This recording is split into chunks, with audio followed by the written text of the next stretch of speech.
Have you ever been called a slow learner, or does your child appear to be one? Always forgetful of even the slightest things and school seems to be a mountain? Well, this is not new. According to Dyslexia Action, around 16% of the population, or 11.5 million people globally, are dyslexics.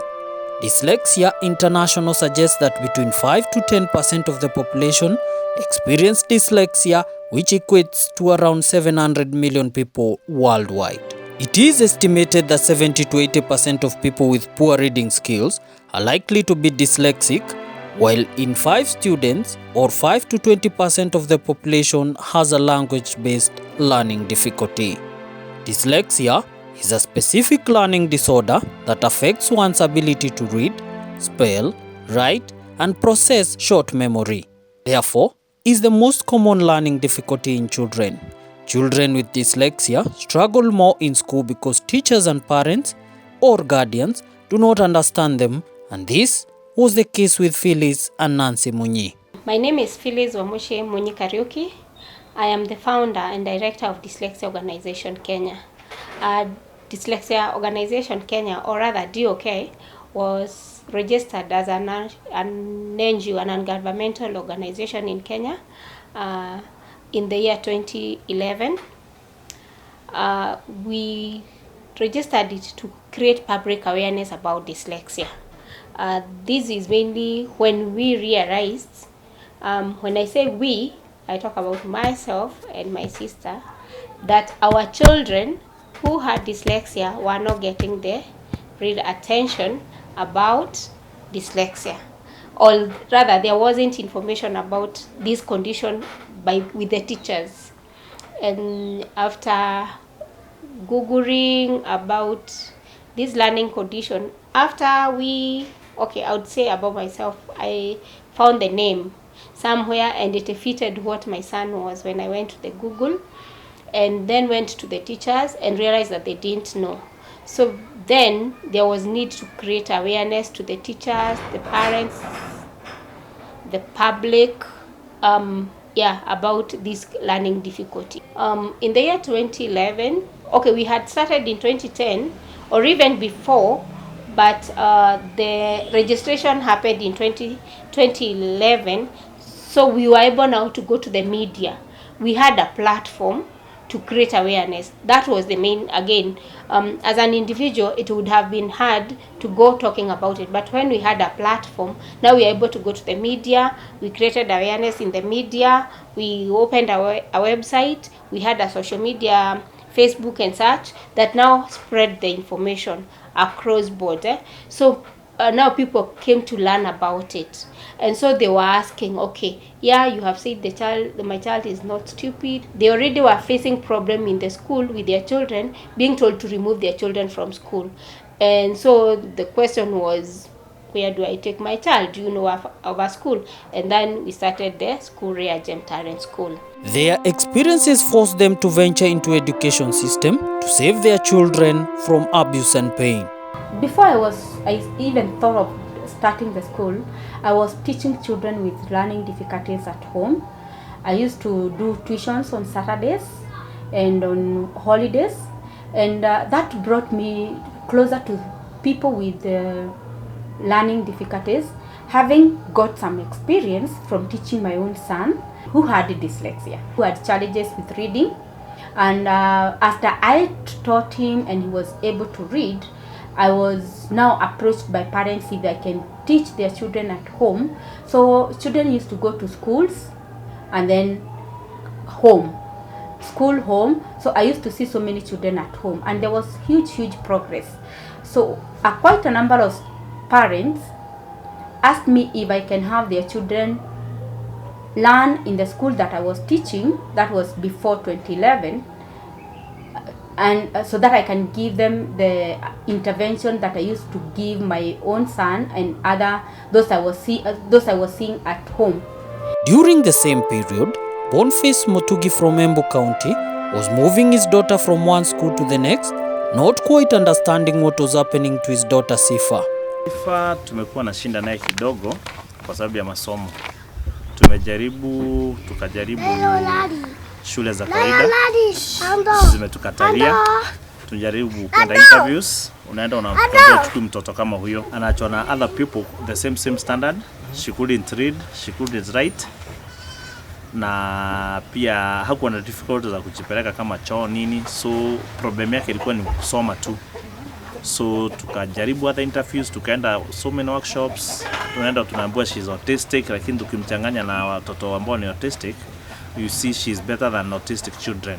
In another part of the country, Sister Rita from St. Joseph Materi Children's Home in Tharaka Nithi County was struggling to understand Geoffrey Karani, who is quite talented but still had difficulties in learning. Our children is our Geoffrey Karani, and he is the one who, as we have discovered, was affected by dyslexia.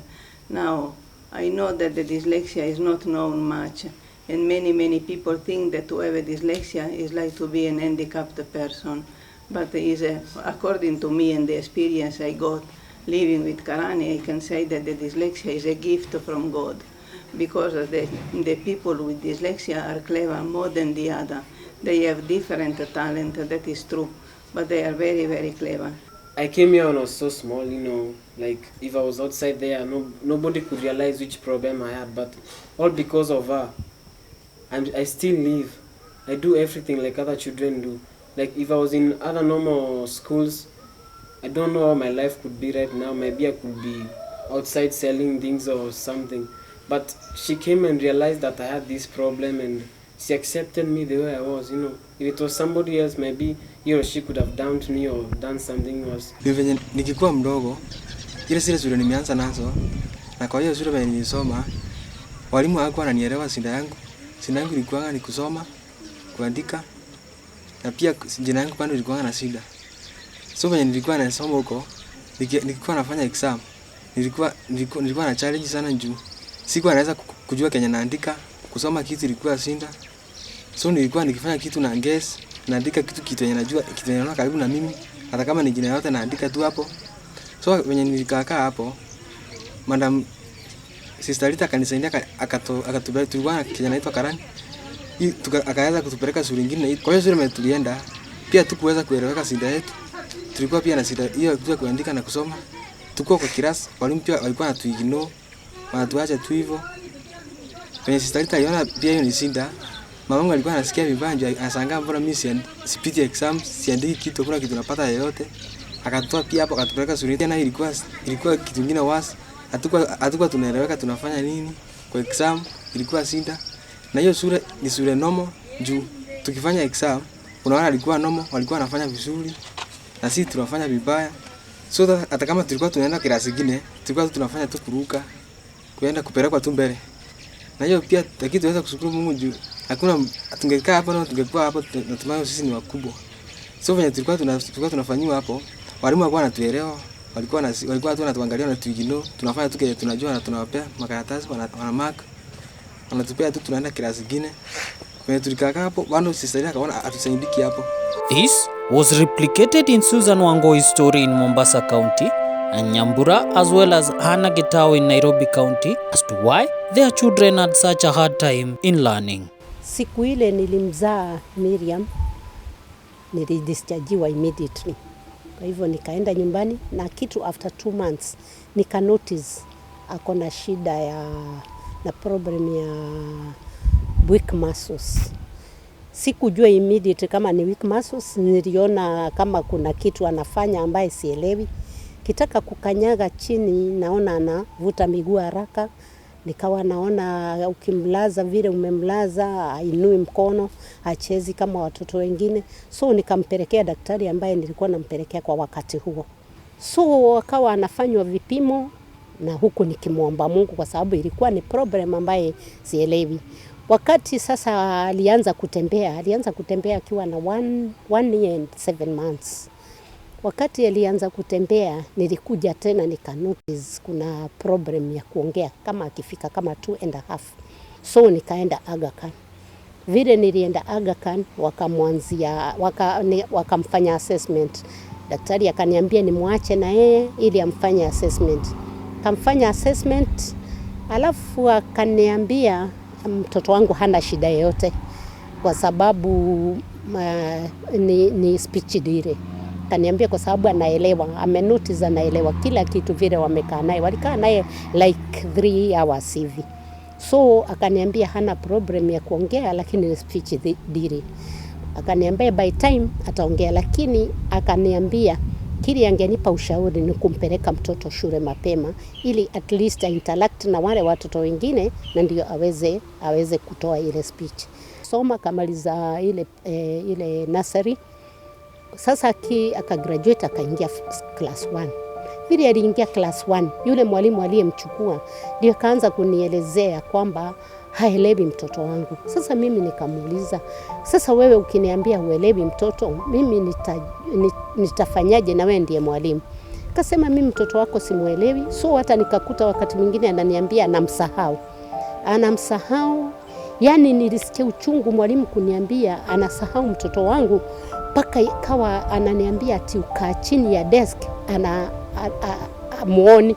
Kwa hivyo sasa ikawa hata ile kuandika ni kama anasahau.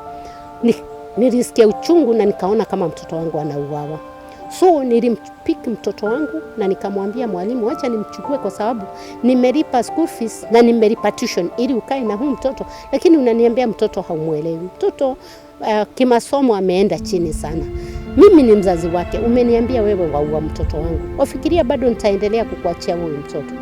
Siku moja nilienda tukapewa mitihani na mwalimu tukahesabiwa wakati tulihesabiwa wakati tukaambiwa kuna wakati unastahili kufanya nini ufanye, tukaambiwa tufanye mitihani. Sasa unajua mimi nimekashika pepa yangu, sijui nitaanzia wapi, sijui nitamalizia wapi.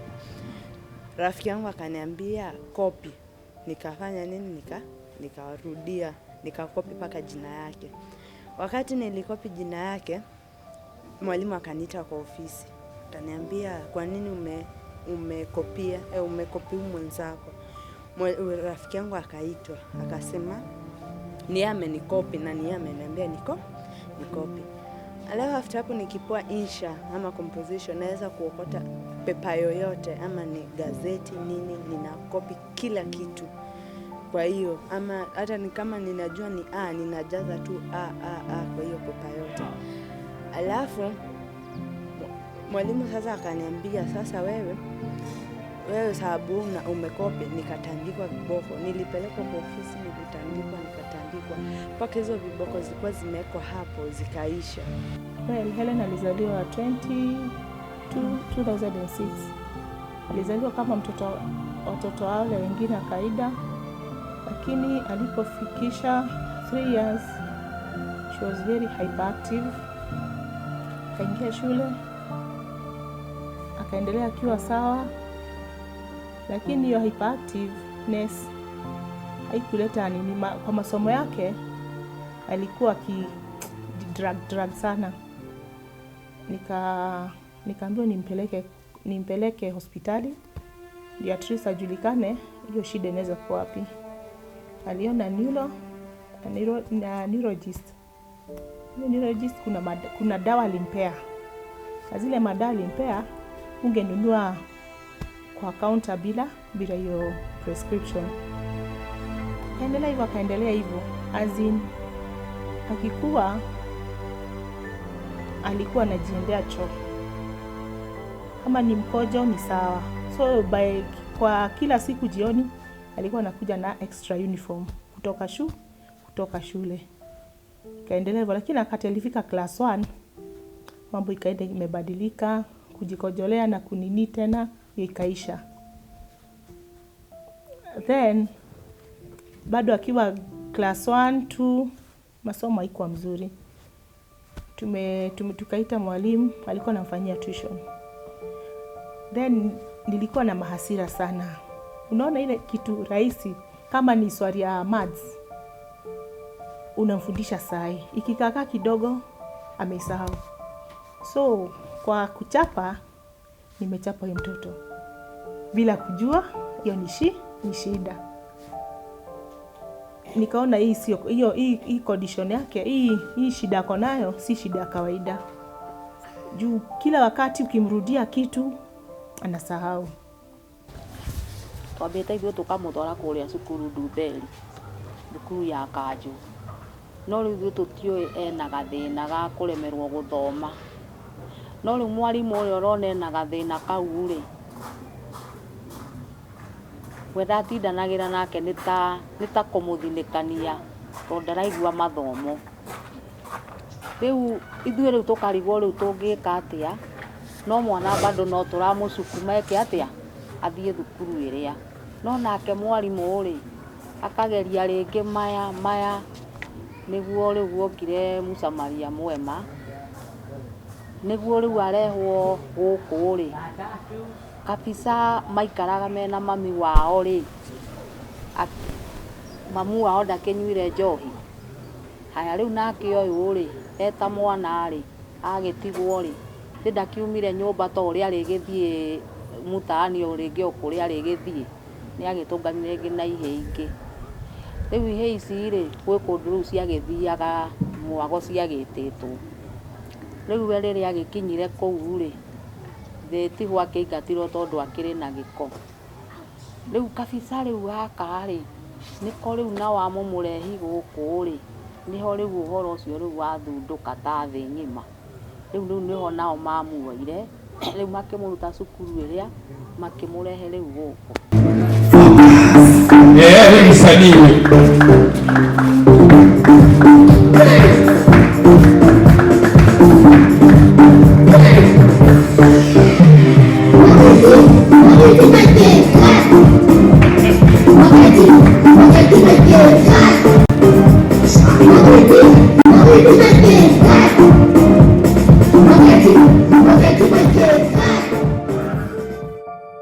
It was such a nightmare for these parents that their children had to endure all sorts of abuse. So katika kumtafutia shule ikawa yule pale nilienda afanye interview. Wakawa wameingia kufanya interview, lakini huyu mwalimu akanielezea, mtoto wako vile tumemfanya interview, mtoto afai normal school. Akaniambia kuna unit pale Makingwena. Hiyo unit ni ya watoto kama hawa ambaye hawawezi kusoma na nini. Wewe nenda tu Makingwena, ataingia alafu by time atakuja kukatch up na atarudi normal school. So nikajua pengine ni 1 year or 2 years atakaa pale. Ndiye aliambiwa mtoto apeleke kwa shule ya wale watoto. Akaja akanielezea, nikasikia pia imenifunja moyo sana, maana nilipenda huyo mtoto na alikuwa anakaa mtoto sharp. Nikamuuliza community hapa itasemaje na watu watasema nini? Mbona unampeleka kwa hiyo shule? Akasema mimi hata nimefika mwisho maana sielewi. So alikaa kuanzia class 1, class 2 and class 3, lakini akawa bado yuko chini kimasomo. Although hapo Makingwena nashukuru alijua kupanga kazi, lakini challenge ikawa nyingi sana. Kwa wale watu walikuwa surrounding, wananiita kama wale marafiki zangu wananiuliza, kwa nini wewe umemwacha mtoto aingie katika darasa ya MH na ye mwenyewe si MH, mentally handicapped. So nikamwambia hata mimi siele, kwa sababu mtoto ukimpeleka, hata walimu wa hiyo shule wakawa wananiita, wananiuliza kwa nini mtoto ako kwa ile darasa. Nikamwambia mtoto yuko kwa ile darasa hata mimi sielewi, lakini wewe kwa sababu ni mwalimu na uko katika hii shule, wewe approach yule mtoto, umuite, mkae na yeye, alafu unielezee huyu mtoto ni kwa nini yuko kwa hiyo darasa. So akaniambia ai mama, nina doubt kama wewe unajua kile unafanya. Nikamwambia yani mimi kila siku nikiongeleshwa na watu hivyo, nikija ndani nasikia kusononeka, nasikia kulia, kwa sababu yale naambiwa huko nje. Mtoto naye akawa akipita watoto wanamuita we mentally, mtoto akawa hata shule hataki kwenda. Not much information about dyslexia was available back then, but fortunate for Sister Rita and Mama Miriam, media came through for them. As for Baba Sifa, a neighbor would give them a solution that would change their lives. By time nikawa kuna mama mwingine alikuwa rafiki yangu, alikuwa anajua problems za Miriam. Akakutana na crypt ndani ya Nation newspaper. Akakaona, akasoma ndani, akaja akaniambia kuna kitu nimesoma ndani ya Nation na nimeona kama naona mambo yale yako na Miriam. Hebu acha nikupe uangalie. Tulikuwa tuaenda mazishini, so akanipa, nikamwambia acha nikaangalie. Nikija nikisoma nikaona ako ka crypt dyslexia. Nikajiuliza what is this dyslexia? So nikaona yale mambo yote yameelezewa ni nini mtu condition ile anaweza kuwa nayo kama ako na dyslexia. Nikaona vitu zote zile nimeona ndizo ziko na huyo Miriam.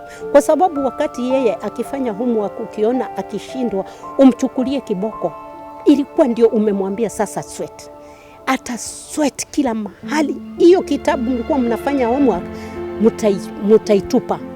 Mchukue kitabu kingine kwa sababu hiyo itakuwa imeloa maji kabisa. So ilikuwa hata ukichukua tu fimbo hivi tayari umemwambia mtoto sweat. So nikaona ile mambo yako pale yameandikwa. So nikajua kumbe dyslexia si ugonjwa, si mtoto huyu si mjinga, mtoto huyu si rezi vile tulikuwa tunamchukulia. Nikajua kumbe ana condition fulani. Lakini sasa ana condition nimeona hapa kwa Nation.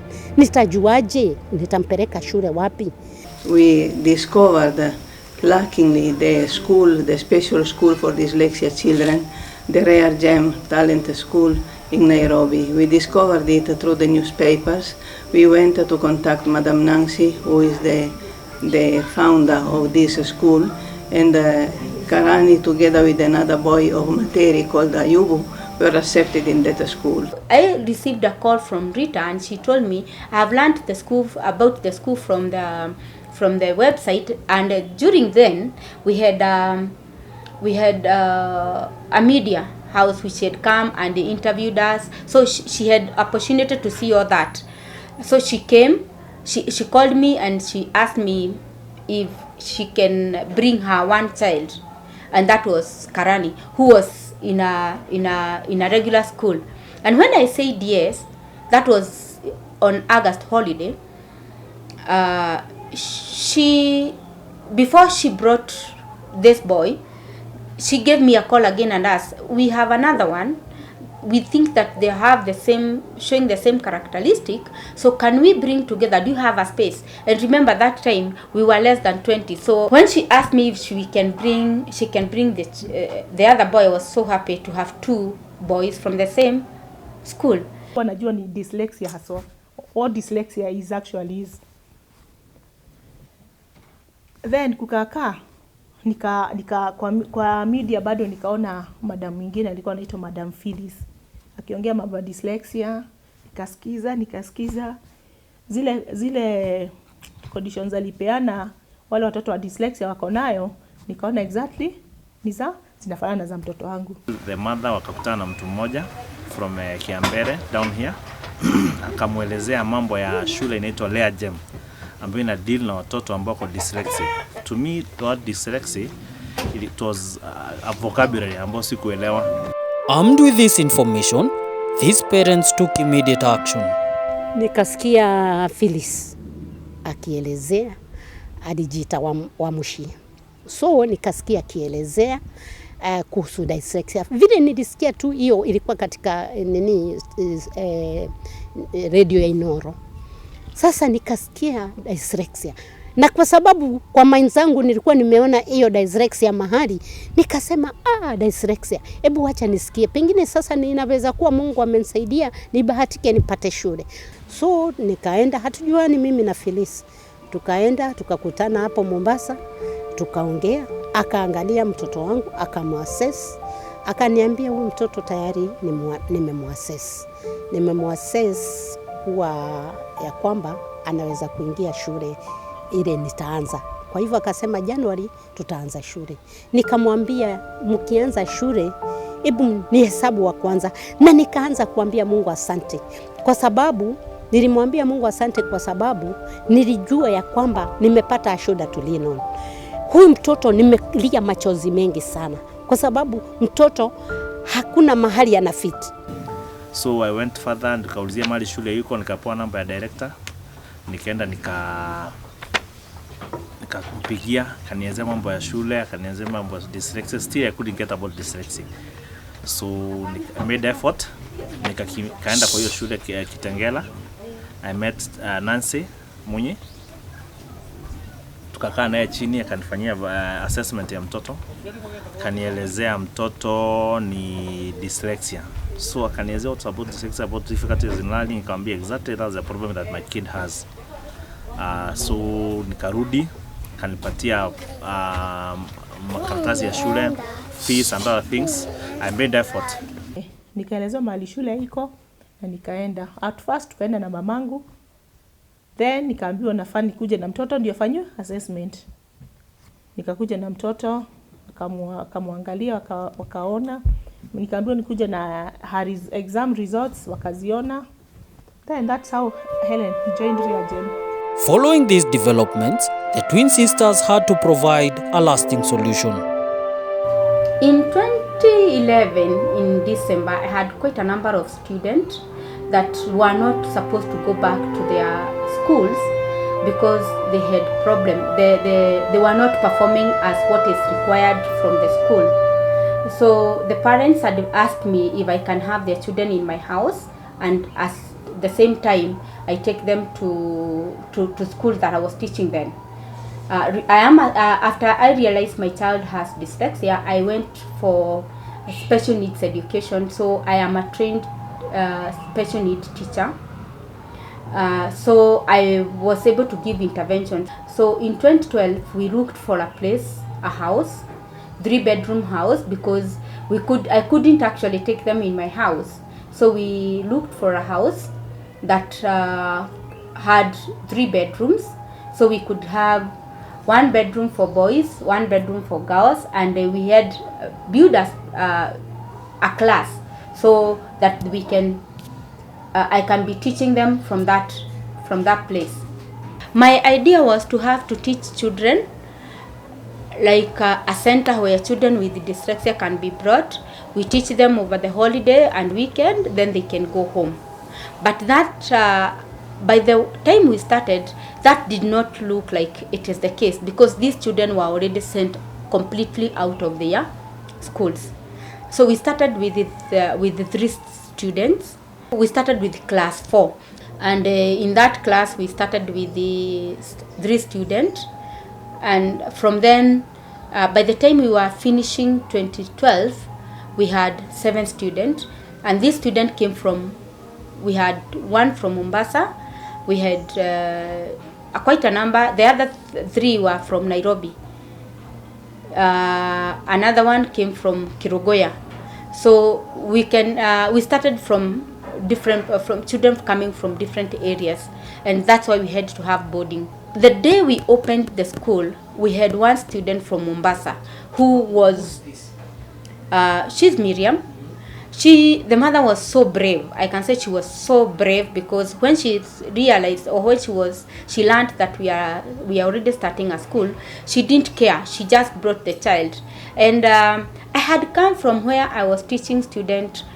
In my 2011, I had 39 students in class, and now here I have come to have just this girl for the first 2 days. And I said, I'm going to teach her like I'm teaching 39. And what surprised me is when I gave her books, like we are going to do science, we are going to do English, we are going to do this, she told me, no, I'm not supposed to do science, because children, I am a mentally handicapped child. A mental handicapped child does not do science. And I was like, my God, who could have called you a handicapped child? So she knew from the previous institution that she's already having some challenge, and she was like, okay, you can be there. So that is exactly what I really wanted to remove from the student, or from the people, that to think that children with the dyslexia, because she is, after I did an assessment, she is 1 class of a good dyslexic child. I wanted to remove this perception that children with the dyslexia, if the child does not know how to read, is a child with mental handicap, which is very unfair. So when we started with Miriam, and the first day we were with Miriam, the second day another one came. So we are two. She was called Linda. And by the end of the week, we had I had 3 because Joy was also came. The other 3 who made me start school, they had not joined us then. So I used to wake up very early. I do cleaning, and by around 8, everything is okay, include food and washing. And now I would get now to class, teach, have lunch, take them out for break, something like that. Just the system, the school, how the school learns. And then in the evening, after they eat, I guide them into bathing, and at around 11, my system goes back now again to preparing tomorrow's everything, so that when I wake up in the morning, I'll put porridge on the fire, and I do the washing, and I clean one girl who didn't required to be washed. So that's how it was for 2 months. Vile aliniambia ya kwamba wanafungua shule on January, nikamwambia ni count, nitakuwa mtu wa kwanza. Na Mungu akanisaidia. Wakati walifungua hiyo January, in fact Miriam alienda the second day. Alikuwa hapo shuleni na akakuta hakuna mtoto mwingine, na nikasikia vile nilisikia wakiongea kwa redio, niliwaamini mwenyewe mpaka nikamwachia, yani bila mtoto mwingine nikawaachia mtoto wangu. Miriam akapeleka mtoto kwa hiyo shule, akaniambia Miriam ndiye mwanafunzi peke yake. Hata nilishtuka. Nikamuuliza, "Na umeacha Miriam shule?" Akaniambia amekutana na mwalimu mzuri, amependa Miriam, na Miriam amemwacha akiwa comfortable. Nikawa naona kama huyu mama ni mwenda wazimu. Sikuona vile hiyo itaweza. Nilikuwa namwangalia na kosa kwa ile namwambia, Mama Miriam uko comfortable, mtoto yuko shule boarding na miaka hiyo. Mahali hakuna mtu unajua, mtoto ajui kufua, ajui nini. Akaniambia mtoto ametekiwa care na yuko sawa. Wakati nilijoin Reagem, ile nilikuwa naona niko comfortable, nilikuwa peke yangu na treatiwa kama mtoto hapo. Unajua hakuna mtu, ninapikiwa vizuri, ninasomeshwa vile ni shule zingine vile walikuwa wananisomesha. Nimeona mwalimu huyu alikuwa ananipeleka polepole, si kama wale wengine short.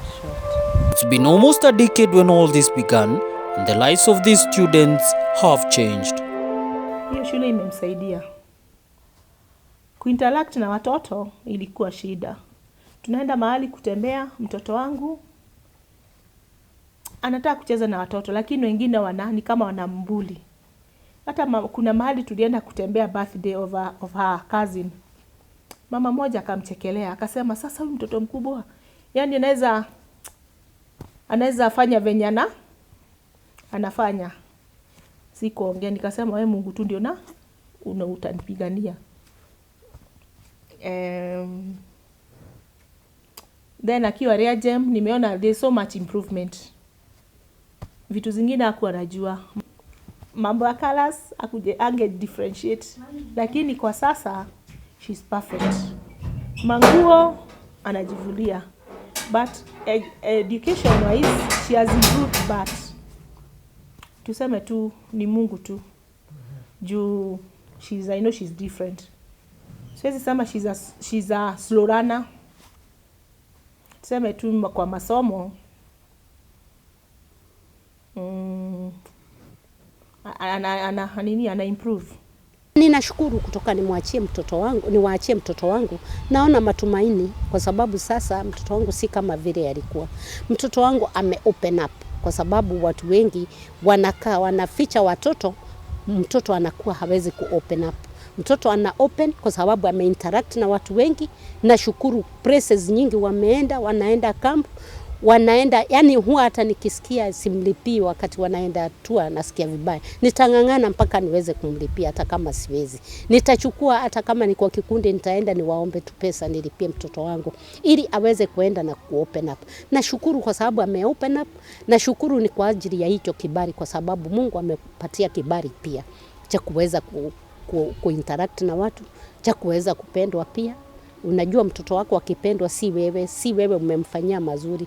Nashukuru kwa sababu hata kulingana na vile wamemfundisha pale, ni mtoto amekuwa na discipline, ni mtoto amekuwa, yani wamemlelea vizuri.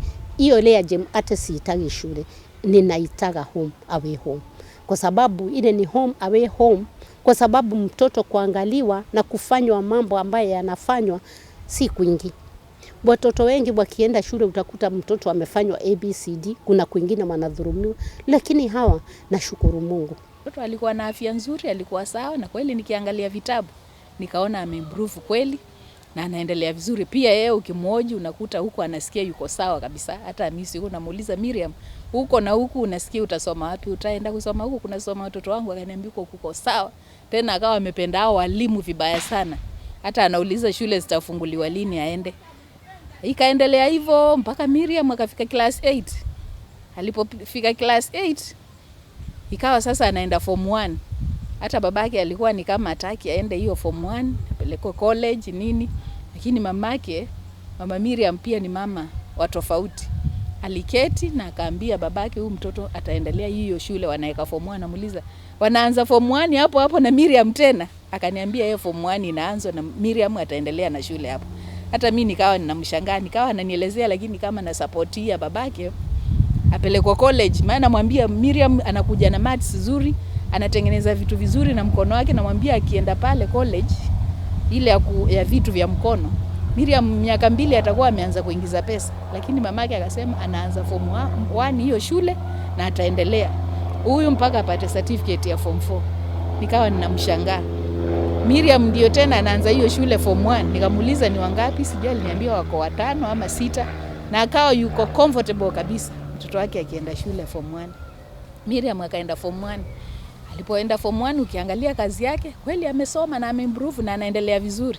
Nikaanza pia kupata challenge, ni vizuri kupenda mtoto wako na kuwa na maono, kujua mtoto wako atakuwa kitu. Hiyo shule I salute hao walimu, wanafanya kazi nzuri. Maana nikiangalia kazi ya Miriam saa hii anaweza andika, na masomo ya secondary ni magumu na anasoma. Maana mtoto kama anashindwa huo anafika form 2 na anakuambia sitaki kuendelea, mimi nitoe. Lakini Miriam amekuwa akifurahia kwenda shule, amependa hiyo shule. Mimi nimeona maajabu ya Mungu na hiyo shule ni nzuri. Tuweza kupatana na walimu wengine different wenye wanatuelewa na wanaelewa shida yetu pia. Wakaanza kutupeleka vizuri, slowly by slowly. Akatufunza kuandika pia majina yetu, kusoma, kila kitu kusikaniza, na alitupeleka pole pole. Pia kwa exam tukifanya wanatuelewanga, tunafanyanga tu. Wewe mtu anajua na anatuelezea kenye tunafanya. Na hiyo shule imetusaidia sana, ingekuwa sio hiyo hatungekuwa hapa pale tuko sasa. Ona ticha nani sio nogo mucokeria ngatho tondu ni tuonete ugaruruku. Ni arahota kwibanga we mwenyewe. Na okorwo ni uria ringi mwamwiraga iko mwakora ringi ni ariganirwo, riu hawe mwenyewe ni arahota kwiji control, na tukona eno canjamuku, na tukona na hakiri ri nicio kira titae kuria. Ona riu aya ni maroneka ni maracugurika na uria mwana areka, no kuria nitaguthinika ni uri mwana agaikara tite hari ari. Riu tuona inyuĩ riu mwamwira onaga ta muhana mwarimu uria, no riu riu ani ndirona ni marageria to ni ona ithuĩ ni turona utiganu. Hii ni nzuri juu ya kwamba kule nilikuwa sikuwa mwalimu mwenye tulikuwa na hakuwa ananipenda juu sijui kusoma. Sasa alikuwa ananirushaisha, ananikereresha, ananifukuza shule. Tu mimi naenda kwa auntie namwambia nimefukuzwa shule na hata school fees nimelipa, hakuna kenye sijalipa. Sasa hii ni nzuri juu hata hakuna nini kugombanishwa na walimu, tuwe ni kusoma na kukula. Hata kenye unasoma inaingia hapa kwa kichwa. Ndio nataka kurudisha chanansi. Goda gocokeri chanansi gatho niguo twamukira na gitio kinene muno. Na by the time unaona wakati huo alikuwa na hiyo shida, alikuwa na upere ingine, hata tukijaribu sabuni gani haikuwa inaisha. Na saa hii sijui ni nafsi zimeamuka, si hata huko nyumbani tunajiuliza. hata sasa vile tuseme sasa vile walifunga akushikwa na hizo vitu, hata tunashangaa tumempeleka hospitali mpaka tukachoka, na saa hii si unaona ana kitu, hata akifunga shule akujagi hapa na kitu, na hiyo upere iliisha. Nakwambia huyo mwalimu alikuwa anamtukana, ate sijui watoto wengine wasimukaribia atawaambukiza hiyo upere. But since when I joined this Reagem Talent School, everything is actually changed. Now I know how to read, write. I could not even write my own name, even calculate or do other things. But now I've got that power of doing everything here. The year 2020, however, threatened to cut short this journey, but fortunately, Reagem Talent Academy weathered this storm. I'm used to speaking with my friends in school because they understand me much better than other guys outside there. So I felt a little bit sad because there are things I always do in school that I cannot do at home. Yeah, and you know, there are many activities that happen in school that you never find them at home. Yeah. So I thought that it was the end of education, because I remember when we reported back at home, I was just waiting for the government to announce again, like, you're going back to school at the end of 2 weeks or 3 weeks. But instead, months kept on coming and you're still at home without even going anywhere. So it was even a fight between, you find yourself, you know, feeling lonely because you're not used to that kind of life. We are used to going breaking for holiday only for 1 month, 3 months in school, but everything changed. 2021, in spite of COVID-19 pandemic among other challenges, the said impossible journey of Miriam, Karani and Ayubu came to a sweet conclusion. They sat for their Kenya Certificate of Secondary Education KCSE among 5 others. Kwa wale wazazi wamedesperate na watoto wao, wasikufe moyo. Kuna shule ambazo zinaweza saidia wale watoto wako na condition kama hizi za nini, kama hii ya Helen, wasikufe moyo. Then kwa walimu ninge request, hata tume request Ministry of Education ikuwe na walimu wale wako na kuna walimu wanasomea special needs, lakini dyslexia ni kama special need. So tungeomba serikali isaidie na ifundisha walimu kuhusu mambo dyslexia, ndio hata wakikaa na watoto wala wako na hiyo condition ya dyslexia, at least watawaelewa. Juu kama sio hiyo shule tulipeleka Helen ilikuwa private school. Hata kama ingekuwa shule ya serikali, ningekuwa nalia machozi kila siku. Juu walimu hawana time ya mtoto. Lakini being a private school, I think I was lucky. I was lucky. Right now, naambia mzazi, wewe uko hapo, peleka mtoto shule. Mtoto hanunuliwi, na wala hiyo talent yake hutainunua. Kuli atatoka na talent, atafundishwa mambo mazuri, na wewe mwenyewe utakuja kushangaa, kwa sababu huyo mtoto umempeleka hata toka vile umempeleka, atatoka kivingine, anaweza kuwa brazen, anaweza kusaidia ile familia yako. Kwa hivyo peleka mtoto shule. Hiyo ndio nikaweza kuambia wazazi. Kuambia wazazi wale watoto wanaona wana udhaifu wa mwili ama wa masomo, ni vizuri wajue hiyo shule iko wapi na wapeleke watoto hiyo shule. Hakuna mtoto mbaya ambaye hawezi kuwa kitu. Kila mtoto ni mzuri na anaweza soma, na kila udhaifu wa mtoto kuna mahali anaweza share. Kwa hivyo yangu ni kuwaambia waangalie hiyo shule na wajue kuna shule inaweza saidia watoto wao. That her son was with dyslexia, because through that she started the road and he found in the school and he did everything. Without that burden of the child having dyslexia, she could not have assisted the other one. Now the two of them are doing well in school because of what? Because of Madam Nancy understanding that dyslexia is not to be a cuckoo, but is to be a very clever person. The question that begs is the government doing enough?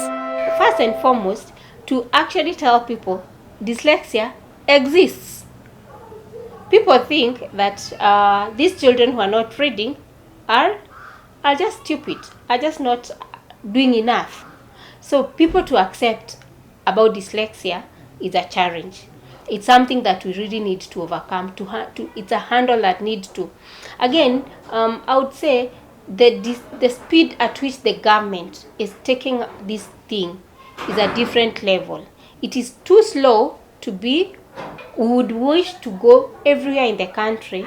We would want to go in the counties to talk about this program, but we do not have that capacity. We need the support of the government. We need support of everyone to come to get to so that we can be able to reach there. I would say the lack of awareness is causing a lot of problem in this country.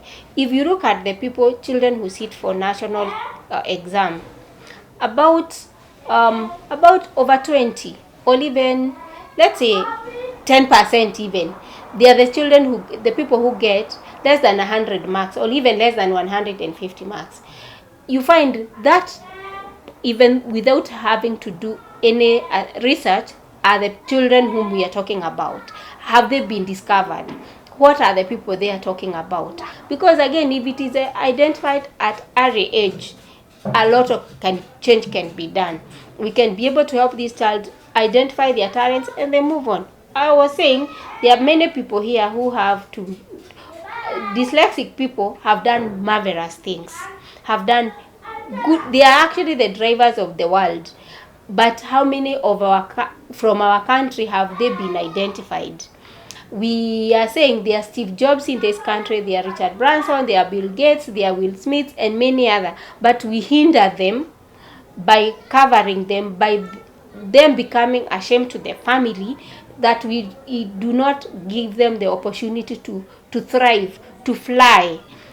We put them down, and so we incapacitate them. So we need to change this paradigm and talk about it and tell people, give these children opportunity. But we can only get that if we get the whole support from the government, from the community, from teachers, from everybody, from all stakeholders. And that's what we need. That's the challenge we need. You find we have almost 10 years, and we are struggling to create this awareness. I would like to have an institution where we are taking care of academic for those who can be able to read, give them support as they require. In talent or in co-curriculum activities where they are doing very well. In sports where we have to give the to recognize or to help them realize their potential in sports wise, but that one is a challenge because of the space. So I would love to have an institution where we are providing that in 5 years time. Yeah, that is my strategic plan, that in 5 years time we will be providing all this. As we wait for whichever measures the government is putting in place, you and I have the responsibility to be our brothers or sisters' keeper. Let us embrace those who have learning difficulties, for they are not slow learners, but they learn differently.